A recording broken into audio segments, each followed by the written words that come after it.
This is Rev D with the review on the Pinty Open Red Dot Reflex sight. I got this from my home defense shotgun, but at the time I was really leery about getting it because I only paid $23 when I got this. The price on Amazon changes from between $23 to $25 on this. Most of the sights that are this style from known brands such as TrueGlow go for around 3 times as much, so around $60 to $70. So I decided to just go ahead and get it and get a TrueGlow sight that is exactly like it and compare them to see why this one's cheaper or so much cheaper, and is it just the name brand, is it just something that is going to fall apart when I use it. So I'm going to go ahead and open this up, and it comes in this unmarked kind of weird box that a lot of the Amazon, I call them Amazon brands. It's just kind of things that you can only really find online or on Amazon.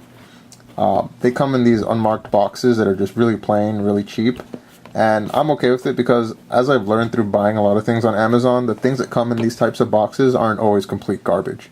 So when you open it up, you have your instructions, some Allen keys, a microfiber cloth, and your red dot. And this is actually red and green.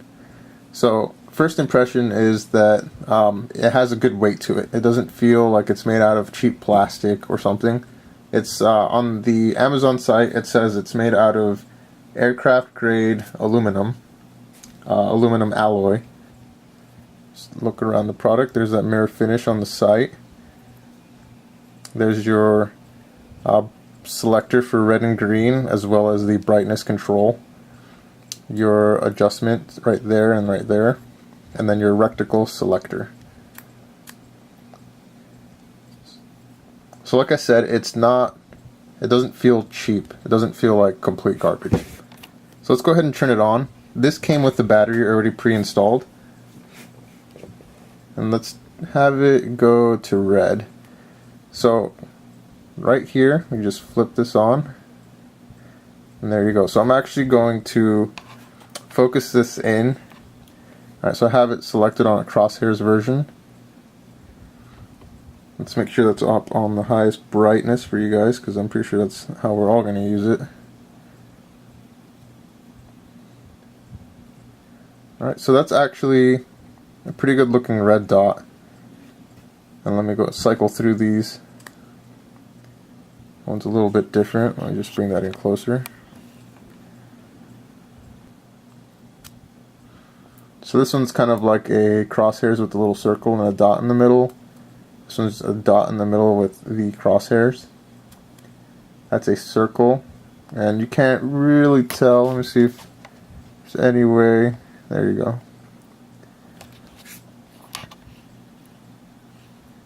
And then just your standard red dot. It kind of looks like a blob on the camera, but it's pretty good looking in person.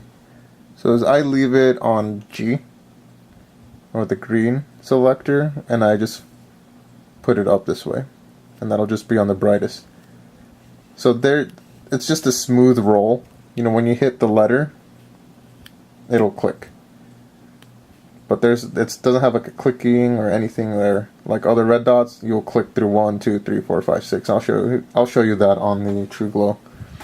So I kind of like that because it's pretty smooth.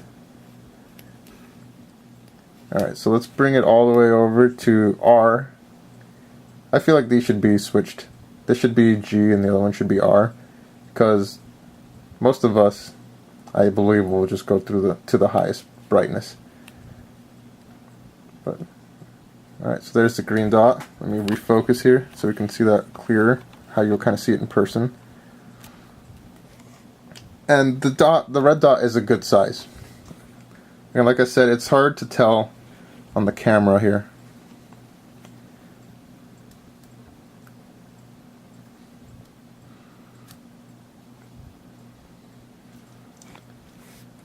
So I do recommend this, especially if you're using this like let's say on a 1022 or any smaller caliber rifle. If you do have anything larger than that, I still think this would be a great red dot if you want to save some money. You might have to readjust it every once in a while, but I think that's worth saving yourself $40 on something that's just a little bit better. I was also going to compare the Pinty to a True Glow red dot of the same style in this video, but I don't want this video to get way too long, so I'm going to go ahead and put a link down in the description to that video when that gets put up.